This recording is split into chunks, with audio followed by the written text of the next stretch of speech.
বন্ধুরা, আমি যদি আপনাকে এখন প্রশ্ন করি যে আপনি এখন কি করছেন, আপনি আমাকে বলবেন এ কি পাগলের মতো প্রশ্ন, তোমার ভিডিওতে ক্লিক করেছি মানে তোমার ভিডিওই দেখছি। আপনাদের মধ্যে কারো কারো বাড়ি আমার বাড়ির কাছে হতে পারে, আবার কারো কারো বাড়ি আমার বাড়ির থেকে অনেক দূরে হতে পারে। আপনার বাড়ি আমার বাড়ির কাছে হোক অথবা দূরেই হোক, আপনি কি জানেন এই ভিডিওটা সরাসরি আমার থেকে আপনার কাছে যায়নি। এই ভিডিওটা আমার কাছে থেকে আপনার কাছে পৌঁছাতে কয়েক হাজার কিলোমিটার পাড়ি দিতে হয়েছে। শুধু ভিডিওই নয়, আপনি যদি কাছাকাছি দুটো মোবাইল রেখে একটা মোবাইল থেকে আরেকটা মোবাইলে হোয়াটসঅ্যাপে মেসেজ করেন, তাহলে সেই মেসেজটাও কয়েক হাজার কিলোমিটার পাড়ি দিয়ে তারপরে একটা ফোন থেকে আরেকটা ফোনে যাবে। হ্যাঁ বন্ধুরা, এটাই সত্যি।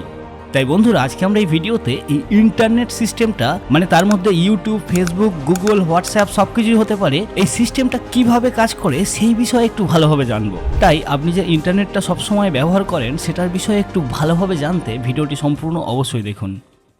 অনেকে ভাবে ইন্টারনেটটা চলে স্যাটেলাইটের মাধ্যমে, কিন্তু না বন্ধুরা, এই কথাটা সম্পূর্ণ সত্যি নয়। পৃথিবীর 99% ইন্টারনেট তারের মাধ্যমেই চলে। হ্যাঁ, হয়তো টাওয়ার থেকে আপনার মোবাইল পর্যন্ত ইন্টারনেটটা আসতে হয়তো তার লাগে না, কিন্তু টাওয়ারের আগে থেকে সম্পূর্ণটাই তারের মাধ্যমেই চলে। আর হ্যাঁ, স্টারলিংকের মতো কিছু স্যাটেলাইট ইন্টারনেট আছে যেগুলো প্রত্যন্ত এরিয়া, যেমন কোনো মরুভূমির মাঝখানে বা কোনো সমুদ্রের মাঝখানে ইত্যাদি জায়গায় ব্যবহার করার জন্য এই ইন্টারনেট ব্যবহার করা হয়, কারণ সেখানে মোবাইল নেটওয়ার্ক থাকে না বা পৌঁছায় না। তাই সেসব জায়গার জন্য স্যাটেলাইট ইন্টারনেট ব্যবহার করা হয়। কিন্তু কোনো শহরতলি, যেমন আপনার বাড়ি আমার বাড়ির যে ইন্টারনেটগুলো আমরা ব্যবহার করছি, এগুলো তারের মাধ্যমেই আসে। এই স্যাটেলাইট ইন্টারনেটের থেকে তারের ইন্টারনেট অনেক বেশি ফাস্ট, তাই পৃথিবীর 99% ইন্টারনেট তারের মাধ্যমেই ব্যবহার করা হয়। তো চলুন দেখে নেওয়া যাক এটা ঠিক কিভাবে কাজ করে। দেখুন, প্রথমে একটা কথা বলি, আমরা যে ইউটিউবে ভিডিওগুলো দেখি বা ফেসবুকে কোনো ফটো পোস্ট করি, সেগুলো ফেসবুক বা গুগলের বড় বড় মাঠের মতো সাইজের ঘরের ভিতরে ছোট ছোট অ্যাম্প্লিফায়ারের মতো দেখতে মেশিনের ভিতরে স্টোর হয়ে থাকে। যেমন আপনার মোবাইলে কোনো ফটো বা ভিডিও রাখতে যে স্টোরেজ বা মেমোরি লাগে, ঠিক তেমনই ইউটিউব বা ফেসবুকের এই কোটি কোটি ফটো বা ভিডিও রাখতে তো একটা মেমোরি দরকার, আর সেই মেমোরিটাই হলো এই মেশিনগুলো। এই ছোট ছোট অ্যাম্প্লিফায়ারের মতো দেখতে মেশিনগুলোকে সার্ভার বলা হয়, আর এই সম্পূর্ণ বিল্ডিংটাকে, যার মধ্যে এই সার্ভারগুলো রয়েছে, সেটাকে ডাটা সেন্টার বলা হয়। আমি যেই ভিডিওটি পোস্ট করলাম, এটা আমার বাড়ি থেকে ইন্টারনেটের মাধ্যমে গুগলের ডাটা সেন্টার ইউএসএতে আছে।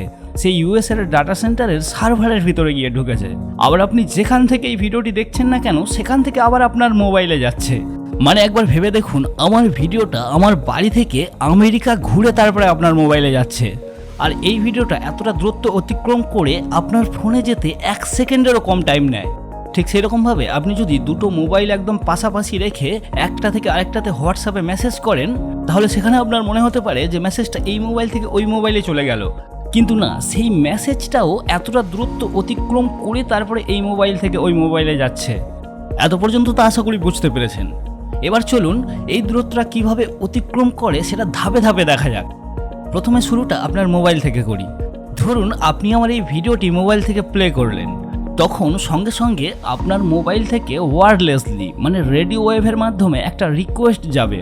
যদি আপনি মোবাইল নেটওয়ার্ক দিয়ে করেন, তাহলে রিকোয়েস্টটা আপনি যে সিম ব্যবহার করেন সেই সিমের আপনার ফোনের নিকটবর্তী টাওয়ার পর্যন্ত যাবে। আর আপনি যদি ব্রডব্যান্ড কানেকশন যেমন ওয়াইফাই ব্যবহার করে থাকেন, তাহলে রিকোয়েস্টটা আপনার বাড়ির ওয়াইফাই রাউটার পর্যন্ত যাবে। ব্যাপারটা একই, কিন্তু আমি এখানে মোবাইল নেটওয়ার্ক ধরে বোঝাচ্ছি। এরপর মোবাইল টাওয়ার পর্যন্ত আপনার রিকোয়েস্টটা যাওয়ার পর সেখান থেকেও সেটা ওয়্যারলেসলি আইএসপি স্টেশন পর্যন্ত যায়। আইএসপি মানে হলো ইন্টারনেট সার্ভিস প্রোভাইডার, মানে এটাকে আপনি বলতে পারেন ওই টাওয়ারগুলোর মেন সেন্টার। তারপর সেখান থেকে সেই রিকোয়েস্টটা রেডিও ওয়েভ থেকে লাইট আকারে কনভার্ট হয়ে যায়। লাইট আকারে কনভার্ট হয়ে গিয়ে অপটিক্যাল ফাইবার কেবলের মাধ্যমে সেই ডাটা সেন্টারের সার্ভারের ভিতরে চলে যাবে, যেখানে আমার ভিডিওটা স্টোর হয়ে রয়েছে। আর সেই সার্ভারে ঢোকার আগে ডিএনএস নামক একটা মেশিনের ভিতর দিয়ে যাবে। এখানে এই ডিএনএস এর কাজ হলো ওয়ার্ড থেকে আইপি অ্যাড্রেসে কনভার্ট করা। আপনার সমস্ত ডিভাইস যেমন মোবাইল, কম্পিউটার, ল্যাপটপ ইত্যাদি সবার একটা করে আলাদা আলাদা আইপি অ্যাড্রেস হয়। আবার আপনি কোনো একটা ওয়েবসাইট খুললে, যেমন ফেসবুক, ইউটিউব অথবা যে কোনো ওয়েবসাইট, তারও একটা করে আইপি অ্যাড্রেস হয়। সবার পক্ষে তো এই সব ওয়েবসাইটের এত এত আইপি অ্যাড্রেস নাম্বার মনে রাখা সম্ভব নয়, তাই সেখানেই কাজে আসে ডিএনএস। আপনি ফেসবুক, ইউটিউব অথবা কোনো ওয়েবসাইটের আইপি অ্যাড্রেসের বদলে youtube.com, facebook.com লিখলেই পেয়ে যান, কারণ আপনি facebook.com, youtube.com লিখে সার্চ করলে এই ডিএনএস জানে যে ফেসবুকের আইপি অ্যাড্রেস কি, ইউটিউবের আইপি অ্যাড্রেস কি। সে তখন সেই লেখাটাকে আইপি অ্যাড্রেসে কনভার্ট করে তারপরে সার্ভারের ভিতরে পাঠায়, কারণ সার্ভারের কম্পিউটার লেখা বোঝে না, শুধু নাম্বার বোঝে। ওই জন্য এই ডিএনএস লেখাটাকে সেই আইপি অ্যাড্রেসে কনভার্ট করে তারপরে সার্ভারে পাঠায়। এরপর সেই সার্ভারের ভিতরে গিয়ে আপনার রিকোয়েস্ট অনুযায়ী ছোট ছোট বাইনারি কোডের প্যাকেজ হিসাবে আপনার মোবাইলে ডাটা ট্রান্সফার করতে শুরু করে দেয়। বাইনারি কোড মানে সেখানে শুধু 0 আর 1 ব্যবহার হয়। পৃথিবীর সমস্ত কম্পিউটার মোবাইলের সব কিছুই এই বাইনারি কোড দিয়ে তৈরি হয়। সে কোনো ভিডিও হোক, অডিও হোক অথবা কোনো সফটওয়্যার, সব কিছুই এই 0 আর 1 দিয়েই তৈরি হয়। এটাকেই বাইনারি কোড বলা হয়। যেমন ইংরেজি অক্ষর এ এর বাইনারি কোড হলো 01 5টা 01, বি অক্ষরের বাইনারি কোড হলো 01 4টে 010। তাই আমি ফোনে বা কম্পিউটারে যদি এ টাইপ করি তাহলে সে এ বুঝলো না, এর বাইনারি কোডটাই বুঝলো। এইরকমভাবে কম্পিউটার বা মোবাইলের যে কোনো সফটওয়্যার, অডিও, ভিডিও সব কিছুই এইরকম কোটি কোটি বাইনারি কোড দিয়েই গঠিত। সেই রকমভাবে আপনার রিকোয়েস্ট অনুযায়ী আপনার ফোনে সার্ভার থেকে এই বাইনারি কোডের প্যাকেজ হিসাবে আপনার ফোনে ডাটা ট্রান্সফার করতে শুরু করে দেয়। এরপর সেই ডাটাটা অনেক জল জঙ্গল পার করে ফাইবার অপটিক্যাল কেবলের মাধ্যমে আপনার নেটওয়ার্কের আইপি অ্যাড্রেসে আসে, আবার সেখান থেকে আপনার ফোনের আইপি অ্যাড্রেসে চলে আসে। আর এখানে একটা কথা বলে রাখি, এই আইপি অ্যাড্রেসটা কিন্তু আপনার বাড়ির ঠিকানার মতো।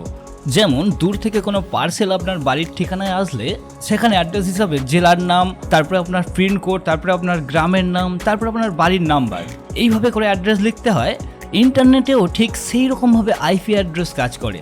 ওই জন্য এটাকে বাড়ির অ্যাড্রেসের মতো আইপি অ্যাড্রেস, মানে যার full form internet protocol address বলা হয়। এখানে যে সিম কোম্পানিগুলো আছে যেমন জিও, এয়ারটেল, সেই কোম্পানিগুলোর আলাদা আলাদা আইপি অ্যাড্রেস আছে। আবার আপনার ফোন, কম্পিউটারেরও আলাদা আলাদা আইপি অ্যাড্রেস আছে। তাই সার্ভার থেকে সেই ডাটাটা প্রথমে সেই কোম্পানির আইপি অ্যাড্রেসে পাঠাবে, তারপর সেখান থেকে আবার সেই ডাটাটা আপনার ফোনের আইপি অ্যাড্রেসে পাঠিয়ে দেবে। এরপর আপনার ফোনে সেই ডাটাটা এসে বাইনারি কোড থেকে ডিজিটাল ফাইলে কনভার্ট হয়ে গিয়ে আপনার ফোনে ভিডিও বা অডিওটা দেখাবে বা শোনাবে। আর এই সমস্ত কাজটাই হয় 1 সেকেন্ডেরও কম টাইমে। আর এই এতটা দ্রুত এতটা কাজ হওয়ার পিছনে হাত রয়েছে ভারতীয় এক বিজ্ঞানীর, যার নাম ছিল নরেন্দ্র সিং কাপানি। তিনি প্রথম, যে এতক্ষণ ধরে বলে আসছি ফাইবার অপটিক্যাল কেবল, এই ফাইবার অপটিক্যাল কেবল আবিষ্কার করেন। তার জন্যই এত দ্রুত জিনিসটা ঘটা সম্ভব হচ্ছে, বা এত দ্রুত ইন্টারনেট আমরা ব্যবহার করতে পারছি। আমরা তো সবাই জানি যে পৃথিবীর সব থেকে গতিশীল জিনিস হলো আলো, আর এই ফাইবার অপটিক্যাল কেবলে আলোর দ্বারাই এই ডাটাটা ট্রান্সফার করা যায়। তার জন্যই এত দ্রুত, এত গতিতে 1 সেকেন্ডেরও কম টাইমে এতটা জিনিস ঘটে যায়। কারণ আলোর গতি এত বেশি, 1 সেকেন্ডে সে পৃথিবীকে 7.5 চক্কর লাগাতে পারে। এর জন্যই আমাদের ভারত বাংলাদেশের অপোজিটে আমেরিকা থাকা সত্ত্বেও সেখান থেকে ডাটাটা এত দ্রুত ট্রান্সফার করা সম্ভব হয়। এই ফাইবার অপটিক্যাল কেবল কিভাবে কাজ করে এর একটা সহজ উদাহরণ দিই। ধরুন আপনি একটা কাঁচের পাইপ নিলেন এবং তার বাইরেটা চকচকে কোনো মেটালিক কোটিং করে দিলেন। এরপর যদি তার ভিতরে একটা কোনো লেজার লাইট মারেন, তাহলে সেই লেজার লাইটটা ভিতরের দেয়ালে প্রতিফলিত হতে হতে অপর প্রান্ত দিয়ে বার হবে। যদি সেই পাইপটা বাঁকাও হয় তাও প্রতিফলিত হতে হতে অপর প্রান্ত দিয়ে বার হয়ে যাবে।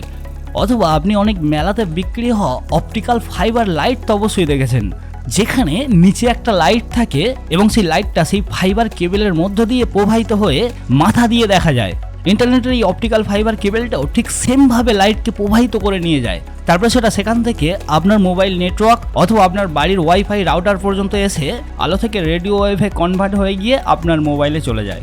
তো এইভাবেই এই ইন্টারনেট সিস্টেম কাজ করে। তো বন্ধুরা, আশা করছি ব্যাপারটা আপনারা বুঝতে পেরেছেন। এই বিষয়ে আপনাদের কি মতামত নিচে কমেন্ট করে অবশ্যই জানান।